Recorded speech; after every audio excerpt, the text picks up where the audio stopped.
Hey everybody, it's Lachelle, America's Supermom, and today I want to talk about following up. This is a topic that many of us feel that we could always use improvement in. The opportunity for us to leverage our position with leads and clients and possible referrals by following up. So, I want to give you a quick tip as to how you can use this as a part of your daily routine or something that you could delegate over to a virtual assistant or whoever is on your team that kind of deals with your correspondence, adding it into your daily list of duties to do. What I do usually is do this once a week. So pick a day where you want to dedicate at least 30 minutes uh, to looking at where you want to leverage your time when it comes to follow ups. Now, follow ups can be in the form of just making phone calls, going through your list of people and seeing if there's anybody in the last week or 30 days maximum that you sent a proposal to or something and you just never heard back from them, or, phone tag or email tag or whatever got you lost in the shuffle. So going back and making phone calls. Another way to follow up is to look over this individual's profile. If it's on Facebook or LinkedIn, Instagram, Twitter, whatever platform that you use on a regular basis, look over their profile and see what they have done since the last time you've talked to them. See what kind of posts they've had, what kind of things have been going on in their business, what things that they are working on that they're really excited about. This is an opportunity for you to go through their profile, make comments, share relevant material that may help you in your business with some of the clients that you deal with, or it could spark an idea where you can create a package that you can offer to this contact when you decide to follow up on a telephone call.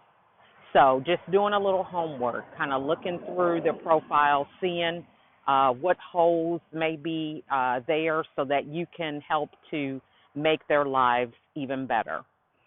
Another thing that you can do when it comes to follow up is looking over their profile and thinking about the profile that you have created for them as well as their own. What are some things that you can recommend them for? Now, a lot of people, think about, we refer people to people in our tribe, and we say, hey, this person is really good. They're a good coach, or they're a good bookkeeper, or whatever accolade that we want to give them or we expect them to give to us. But a review is very important because it's something that's concrete, and a lot of times it gets notoriety. So if you are looking at somebody who you're thinking about reaching out to send them an invitation to be a connection, a lot of times you go through their friends. If it's a business profile you're viewing, you look at the reviews, any recommendations. And so that's a great opportunity for you to stand out, to continue to build your brand. So even though you're giving them a recommendation, it's an opportunity for you to leverage that position by that review to send people to your website or really pinpoint something that you may be proficient at. So if you feel like your superpower is transforming lives in 30 days, you can highlight that in your review and your recommendation. So taking the time to think about giving back to others can also be a positive for your own business as well. So those are some things to keep in mind when it comes to follow-up. And then the last thing is a video. A lot of us are really nervous about doing Facebook Lives or any other kind of videos. So take some time to think about what is it that you would want to say to this individual if you had the opportunity to be in front of them, and just put it in a video. This is really good time management because a lot of times when we get on the phone, sometimes they have interruptions, we have interruptions, and we just aren't really focused on really getting the point that we want to make across. So if you do a video, you can keep it at a certain time limit, and you can cover the material that you want to cover. And it's very impressive. The person could go back, they can listen to it.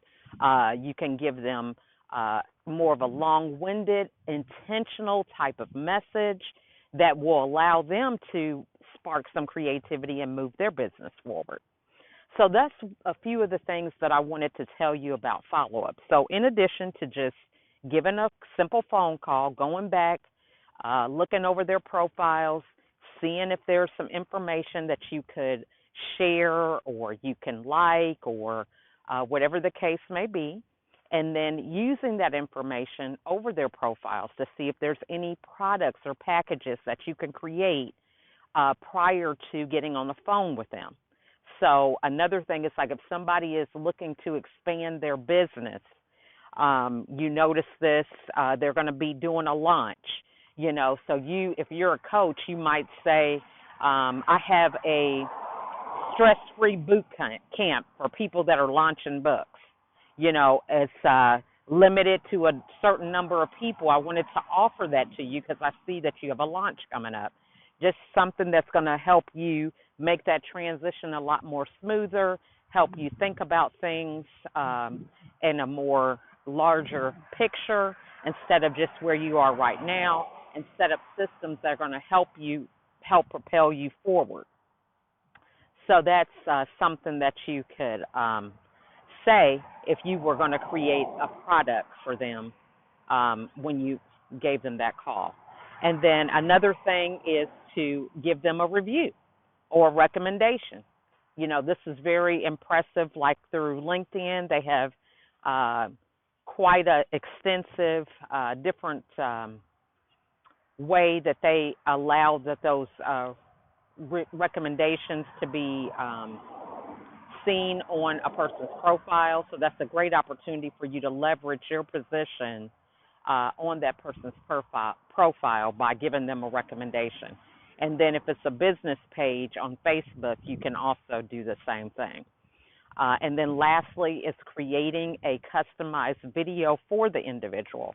This way you can limit your talking points to what it is that you specifically want to cover, and give the person the opportunity to review this at their leisure anytime that they want, and you're able to be intentional and really cover the material to the best of your ability. So that's pretty much all I have. So remember that we want to think about how we can incorporate following up in our schedule. So picking a day during the week and determining what type of follow-up you want to do. If you want to tackle videos, spend 30 minutes of, your day first thing in the morning on Thursdays and do videos for a certain number of clients. Now, I tell my clients not to get overwhelmed with this. So if you have a new idea, something new that you're implementing, you don't have to do it with everybody. Take the time to limit yourself to something that's going to be manageable for you to be consistent with. So if you've never done videos or you haven't regularly been doing recommendations or reviews, don't bite off more than you can chew where you're burnt out. Think of it as a time limit. I'm going to do 30 minutes once a month. So once a month on Thursday, you'll do reviews. Once a month on Thursday, you'll do videos. Once a month on Thursday, you will make phone calls. Once a month, you will go through and share material on a person's profile. So you want to limit yourself that way because you think about it, you haven't been doing it at all in most cases. So don't feel like you have to be an Olympic champion when it comes to doing this follow-up if you haven't been doing anything. So you want to start out in a way that's manageable, take a few people, and this is a good way for you to kind of gauge and see what the impact is on clients that you haven't done this type of follow up with and those that you have done it with. So you can kind of gauge and see the difference um, with you being more involved and engaged through some type of follow up system and see what that does for your sales. So it's a opportunity for you to kind of do your own experiment and see what transpires as a result of it. So that's pretty much all I have. I would limit the follow up to like 5 people. Five people in 30 minutes. Whatever you can get done, and then start there, and then build on it. So if you only do videos once a month, then you keep a rolling list. Mark those that you did a video with, and keep going until you eventually go through and cycle all your clients, and then you can begin to, once you get a pattern and a routine, you can begin to add more and expand and do other different things that can catapult you even further. So that is pretty much all I have for follow-up. And I want to see you guys get started with doing some of these things. Again, don't take on more than you can handle, and just start small and be consistent with what it is that you do. And that's all I have for today. Blessings. Bye.